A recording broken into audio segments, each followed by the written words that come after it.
Muy buenas tardes, bienvenidos de nuevo a Negocios Televisión, bienvenidos a este espacio informativo mirando a todas las últimas horas pendientes de Rusia y de Donald Trump. Enseguida les contábamos la última hora en torno a Jeffrey Epstein, que habría filtrado información a Sergei Lavrov y a Vladimir Putin antes de su muerte. Enseguida les contamos la última hora de este escándalo en Estados Unidos. Vamos a mirar también a la situación en el frente con la cuenta atrás para la caída de Pocros. Vamos a mirar también a la tensión en Venezuela o a la última hora sobre el Tres Lladres, pero antes vamos a empezar mirando a Estados Unidos. Vamos a empezar contándoles que la Cámara de Representantes aprobaba un proyecto de ley de financiación para poner fin al cierre del gobierno más largo de la historia del país. Lo envió al escritorio del presidente Donald Trump para que lo promulgue. La votación final fue de 222 a 209 a favor de la reapertura del gobierno tras un cierre récord de 43 días con 6 demócratas rompiendo filas para respaldar la medida impulsada por los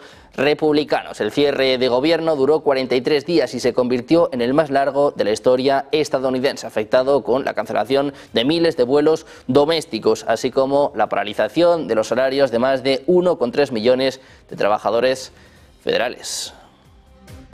Honor now to sign this incredible bill and get our country working again.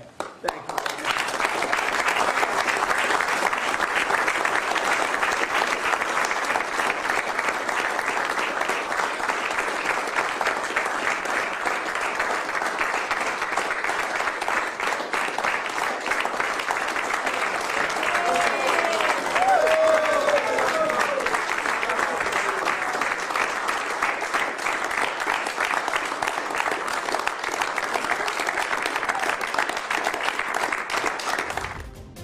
El proyecto de ley firmado garantiza la financiación de la mayoría de las agencias federales que se agotará el 30 de enero del próximo año a medianoche. La medida establece disposiciones para revertir los recientes despidos de empleados federales. Garantiza el pago retroactivo a dichos empleados y financia al gobierno hasta enero. Sin embargo, no aborda la expiración de los créditos fiscales para la atención médica, lo que obliga a los demócratas a conformarse con la votación prometida sobre este tema a mediados de diciembre.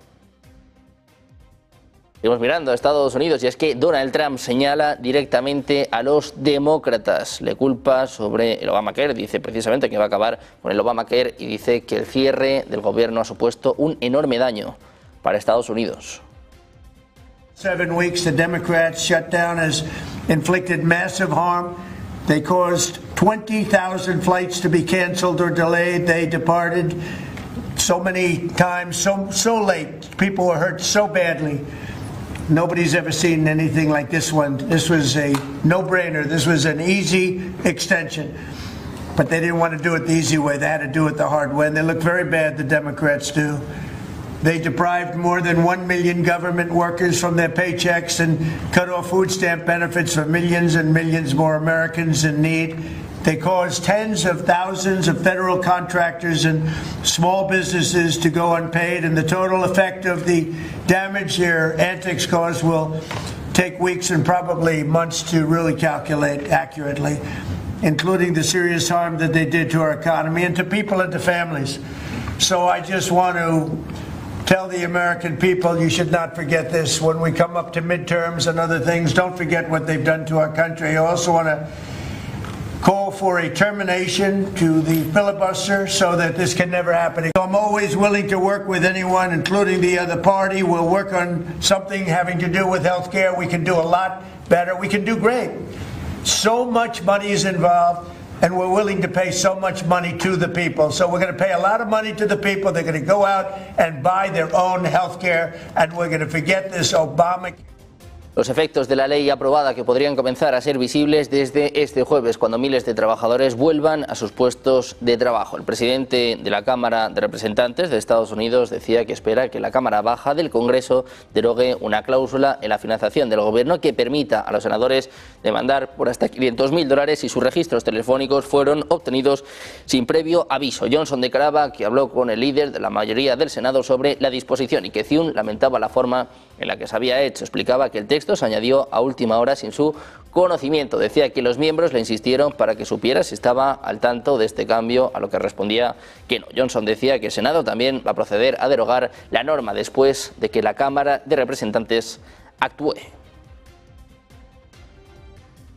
Mientras tanto, la secretaria de prensa de la Casa Blanca, Caroline Leavitt, afirmaba que la economía de Estados Unidos ha perdido miles de millones de dólares durante el cierre del gobierno federal más largo de la historia. Dice que el cierre del gobierno demócrata ha debilitado la confianza del consumidor y ha afectado gravemente a los sectores de viajes y hostelería. Añadía que posiblemente nunca se van a publicar los datos de inflación y de empleo de octubre. Saben que el dato de inflación se esperaba, pues por eso de las 2,5 aquí en España. Recalcaba que la Oficina de Presupuesto del Congreso prevé que los efectos del cierre podrían reducir el crecimiento económico del cuarto trimestre en 2 puntos porcentuales. También expresaba su esperanza de que el cierre terminara precisamente después de que la Cámara de Representantes votara este proyecto de ley que finalmente ha sido aprobado por el Senado. Dragged on the government shutdown for 43 days, the longest shutdown in U.S. history. President Trump looks forward to finally ending this devastating Democrat shutdown with his signature, and we hope that signing will take. Should U.S. Citizens expect a $2,000 proposal? Is the White House committed to making that happen? The White House is committed to making that happen, yes, and we are currently exploring all legal options to get that done. I don't have a timeline for you or any further details, but I can confirm for you that the President made it clear he wants to make it happen, and so his team of economic advisors are looking into it, and when we have an update, we'll...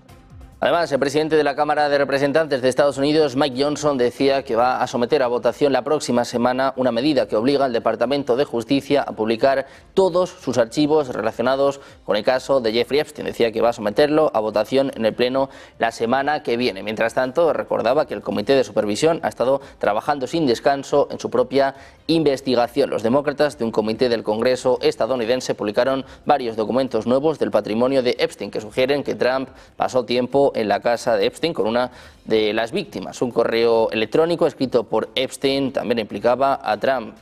Parecía que sabía los pormenores del caso Epstein. La Casa Blanca acusaba a los demócratas de crear una narrativa falsa. Los republicanos publicaron 20.000 páginas más de documentos en respuesta. También les contamos que un año antes de su muerte, Jeffrey Epstein intentó contactar con el Ministerio de Asuntos Exteriores ruso para pasar información sobre Donald Trump a Sergei Lavrov y a Vladimir Putin. Es lo que informa Político citando la correspondencia de Epstein publicada por los demócratas de Estados Unidos. Epstein escribió al secretario general del Consejo de Europa pidiéndole que le sugiriera a Putin que Lavrov se pusiera en contacto con él directamente. Jagland respondía que se reuniría con un asesor de Lavrov al día siguiente y le transmitiría esta propuesta. Se desconoce si el contacto llegó a producirse. Los correos electrónicos también demuestran que Epstein habló de Trump con Vitaly Churkin, el representante permanente de Rusia ante la ONU. Mientras tanto, los demócratas han publicado nuevos documentos del caso Epstein, afirmando que Trump supuestamente conocía los delitos del financiero e incluso pasó varias horas en la misma casa con una de sus víctimas. La Casa Blanca califica esto como otro intento de difamar al presidente.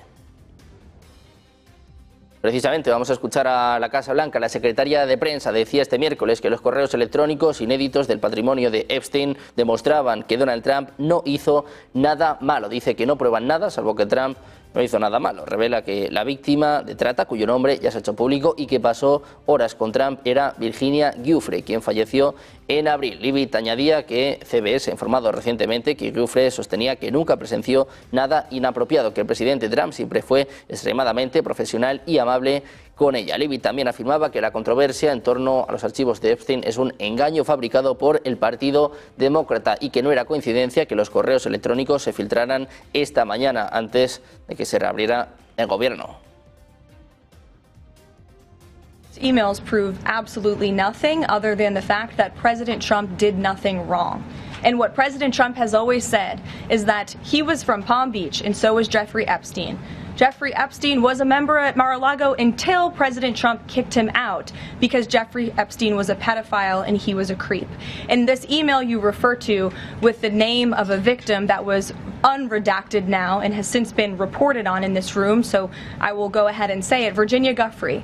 And it was CBS's own reporting, Ouija, that recently wrote that Miss Giuffre maintained, and God rest her soul, that she maintained that there was nothing inappropriate she ever witnessed, that President Trump was always extremely professional and friendly to her.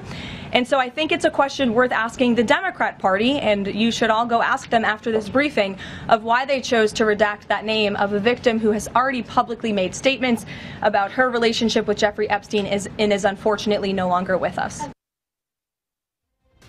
La fiscal general de Estados Unidos, Pam Bondi, y el director del FBI, Cass Patel, planean reunirse para discutir la publicación de correos electrónicos inéditos de Jeffrey Epstein que mencionan al presidente de Estados Unidos, Donald Trump, es lo que informaba la CNN. Además de Bondi y de Patel, el fiscal general adjunto, Todd Blanche, y la representante de Colorado en el Congreso, Lauren Boebert, también asistían a este encuentro. El Departamento de Justicia se negaba a hacer comentarios después de que los demócratas revelaran correos electrónicos que sugerían que Trump estaba al tanto de la mala conducta de Epstein. La Casa Blanca criticó duramente a los demócratas por la publicación de los correos, calificándolo como un intento de difamar a Trump.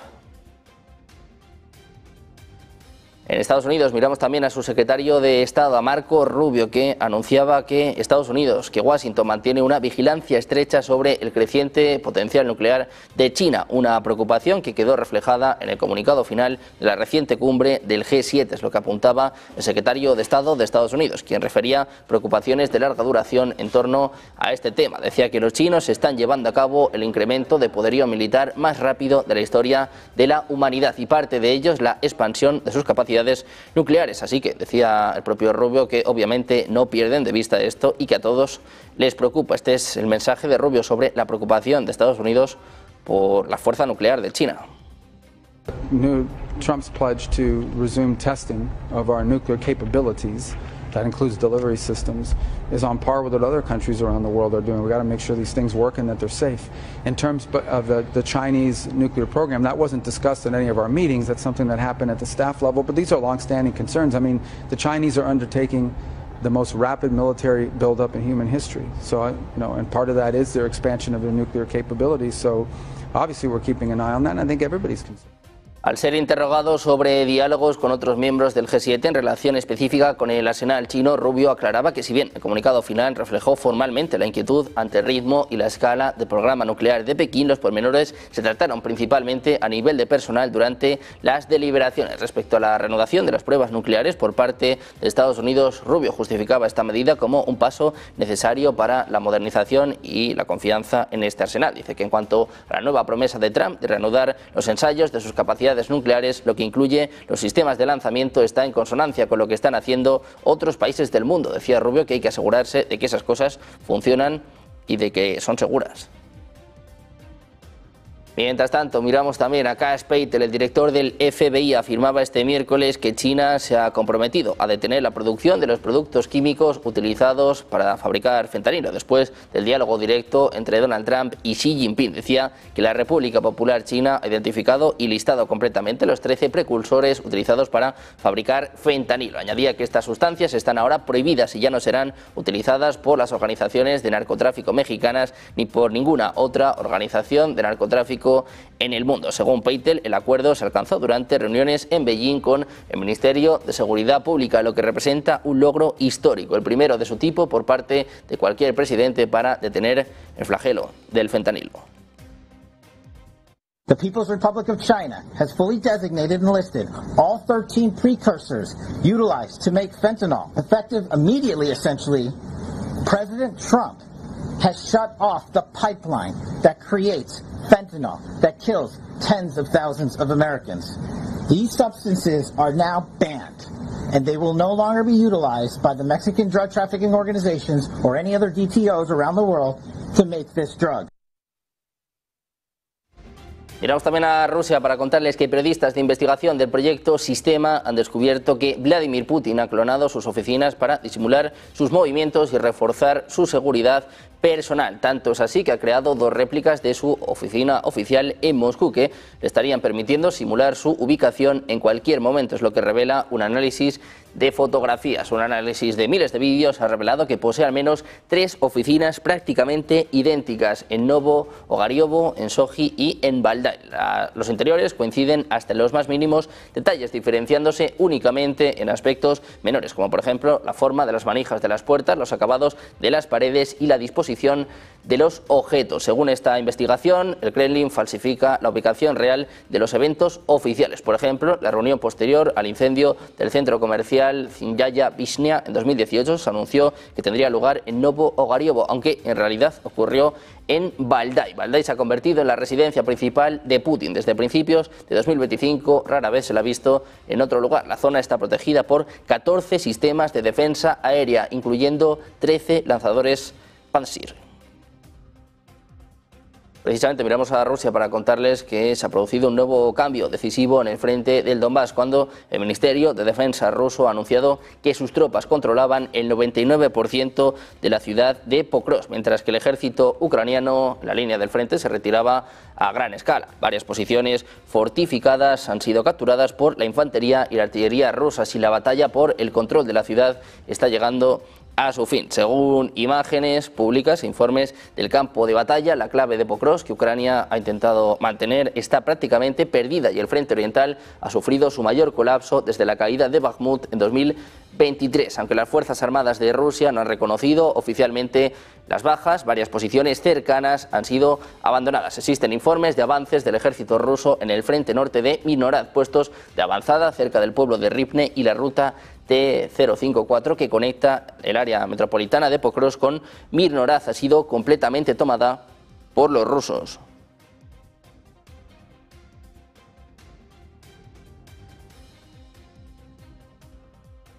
Pendientes de Ucrania, mirando también a la tensión con Venezuela, o atentos a las últimas horas en torno al 3 y Adelas, vamos a hacer una pequeña pausa, unos minutos, y enseguida la información en Negocios Televisión.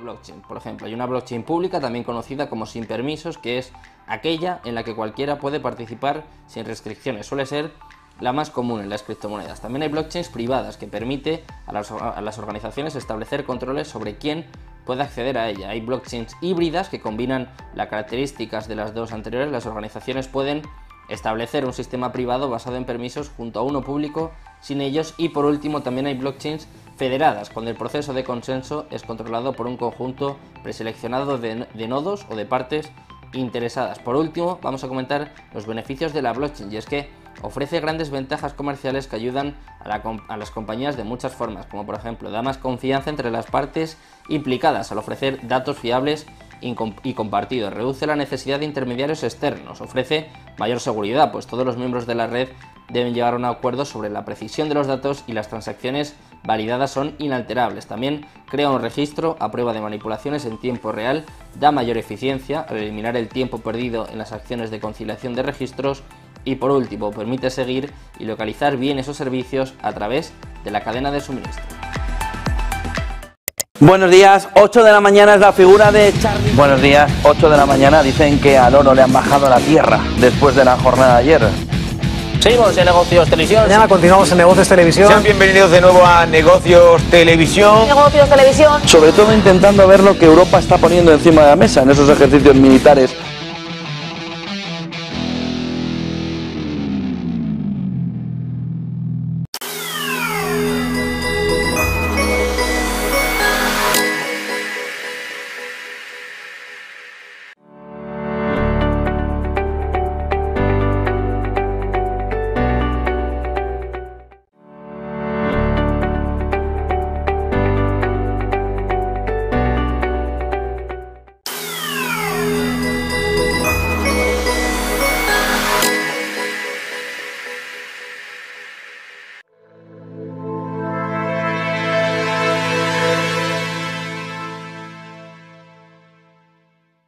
Negocios Televisión, seguimos atentos a las últimas horas pendientes de la guerra en Ucrania. Les contamos que el Kremlin afirmaba este jueves que tendrán que negociar con Rusia tarde o temprano y que la posición negociadora de Kiev empeora día a día. Moscú ha acusado a Ucrania de negarse a participar en conversaciones de paz. Por su parte, Kiev afirma que los términos de Rusia para poner fin a la guerra son inaceptables y equivalen a pedirle una rendición. El portavoz del Kremlin, Dmitry Peskov, decía a los periodistas que Rusia sigue abierta a una solución política y diplomática y que desea la paz. Sin embargo, en ausencia de esa oportunidad, afirmaba que Rusia continuará luchando para proteger su propia seguridad y asegurar los intereses de las futuras generaciones. La parte ucraniana, debe saber, decía que tarde o temprano tendrá que negociar, pero desde una posición mucho peor. La posición de Kiev se va a deteriorar día a día, es lo que apuntaba Peskov, según informa la agencia Reuters.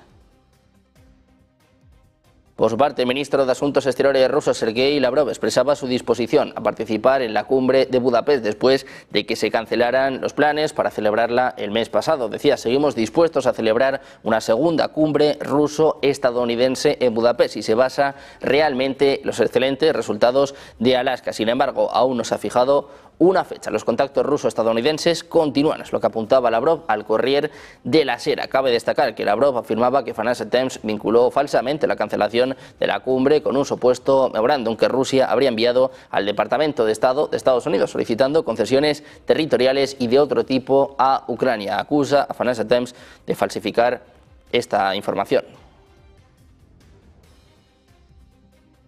Miramos ahora a Venezuela. Les contamos que el acuerdo de asociación estratégica y cooperación entre Rusia y Venezuela entró en vigor este miércoles tras su promulgación por parte de ambos presidentes, en lo que informaba el portal de información legal del Estado ruso. Las dos cámaras del Parlamento ruso instaron esta semana a la comunidad internacional a condenar las acciones provocadoras de Estados Unidos contra Venezuela. El presidente ruso, Vladimir Putin, promulgó el pasado 27 de octubre la ley de ratificación del acuerdo, algo que hizo el 7 del mismo mes su homólogo venezolano Nicolás Maduro. Estamos del lado correcto de la historia.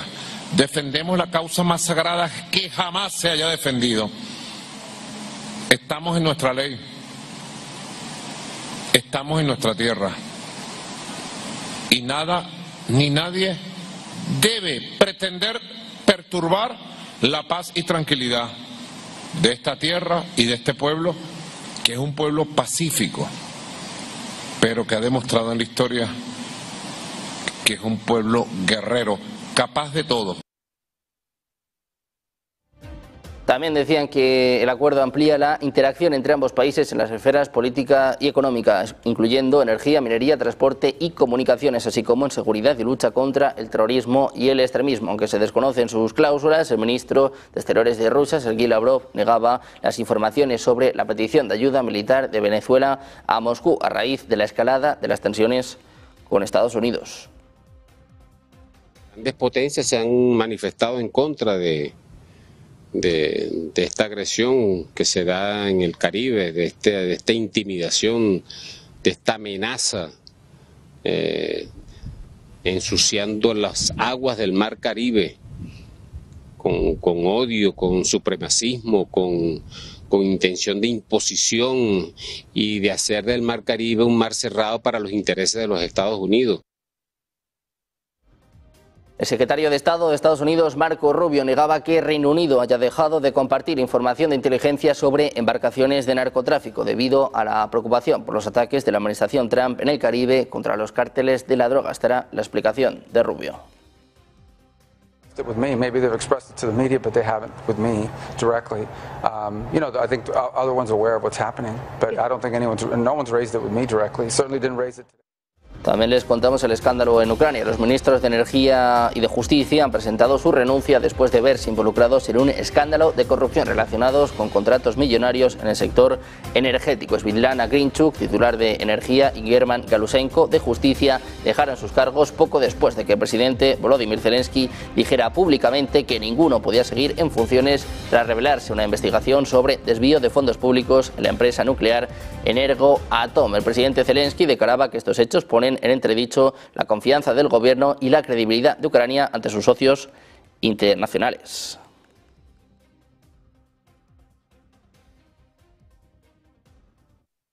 Буде очищення та перезавантаження управління Енергоатомом. Друге, я вважаю, що міністр юстиції та міністр енергетики не можуть залишатися на посадах. Це питання, зокрема, і довіри. Якщо є звинувачення, на них треба відповідати. рішення про відсторонення від посади оперативне, найбільш швидке. Я попросив прем'єр-міністра України, щоб були заяви про відставку від цих міністрів. Я прошу депутатів Верховної Ради підтримати ці заяви. También les contamos que los partidos gobernantes de Alemania han alcanzado un nuevo acuerdo sobre la reforma del servicio militar. Esto se produce tras un intento anterior que fracasó debido a los debates sobre la obligatoriedad del servicio militar para los jóvenes. El nuevo plan exige registro y un examen médico para todos los jóvenes de 18 años, junto con un cuestionario sobre su actitud para este servicio. El servicio militar obligatorio solo se activaría mediante votación parlamentaria, creando así un servicio militar basado en las necesidades. El acuerdo incluye incentivos para el servicio voluntario, como una paga mensual de 2.600 euros y beneficios para los voluntarios con larga trayectoria. También establece objetivos de crecimiento de tropas alineados con los compromisos de la OTAN. Se espera un proyecto de ley que se someta a votación parlamentaria antes de final de año.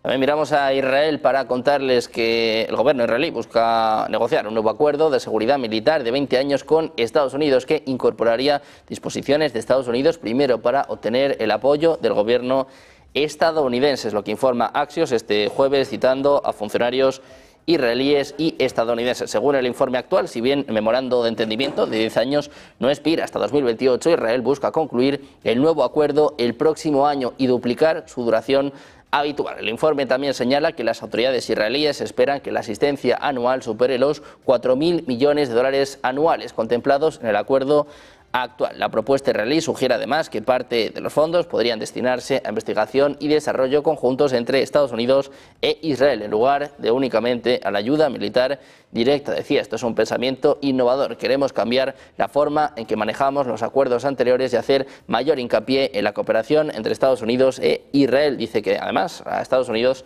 le gusta esta idea. Por su parte, el presidente israelí Isaac Herzog hizo pública una carta del presidente de Estados Unidos, Donald Trump, en la que le hace una petición oficial para que indulte al primer ministro de Israel, Benjamin Netanyahu, juzgado por corrupción. En su misiva, Trump explicaba que Netanyahu ha sido un primer ministro formidable y decisivo durante la guerra y ahora está guiando a Israel hacia una era de paz y por ello solicita el perdón para Netanyahu. El gabinete del presidente israelí ha señalado en un comunicado que Herzog tiene la más alta estima al presidente Trump y le reitera su profundo agradecimiento por su firme apoyo a Israel, aunque incide en que la presidencia ha dejado claro en todo momento quién desea obtener un indulto presidencial y que debe presentar una solicitud formal de acuerdo con los procedimientos establecidos. Netanyahu, que todavía no ha sido condenado, tiene 3 causas judiciales abiertas, los casos 1000 y 2000 por fraude y abuso de confianza y el 4000 considerado el más grave, que gira en torno a un presunto acuerdo de soborno entre Netanyahu y el empresario Saúl Elovich, quien controlaba la empresa de telecomunicaciones Bezek y el sitio web Walla News y que se habría beneficiado económicamente a cambio de una cobertura favorable. Miramos de nuevo a la ciencia, les contamos un misterioso pulso procedente del 3IA de las que podría estar enviando un mensaje. Los astrónomos están observando de cerca el objeto interestelar 3IA en las que han detectado algo fascinante y es que parece brillar con un pulso rítmico cada 16 horas como una especie de latido que viaja a través del cosmos. Algunos investigadores incluso describen este patrón como una secuencia de luces y frecuencias que podría transmitir un mensaje simbólico sobre la transformación, la armonía y la renovación. Este misterioso ritmo abarca longitudes de onda de luz visibles, parpadeando en colores entre el verde y el rojo, y da pistas sobre los secretos ocultos en el movimiento de un objeto de otro sistema estelar. Cada pulso es un recordatorio de que el universo está vivo, con patrones que apenas estamos empezando a notar y que incluso las señales cósmicas más pequeñas pueden tener historias que contarnos. Imaginen un mensaje de las estrellas viajando miles de millones de kilómetros esperando a que sintamos su ritmo.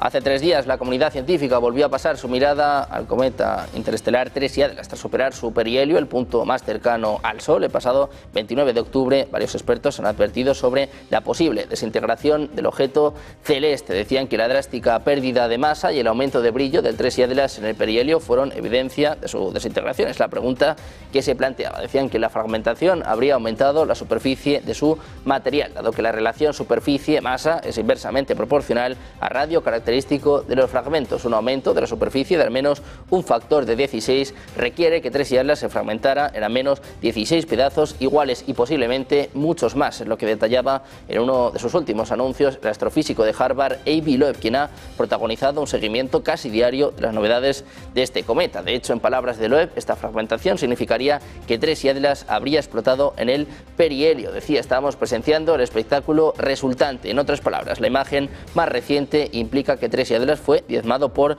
el calor del Sol si se trata de un cometa natural.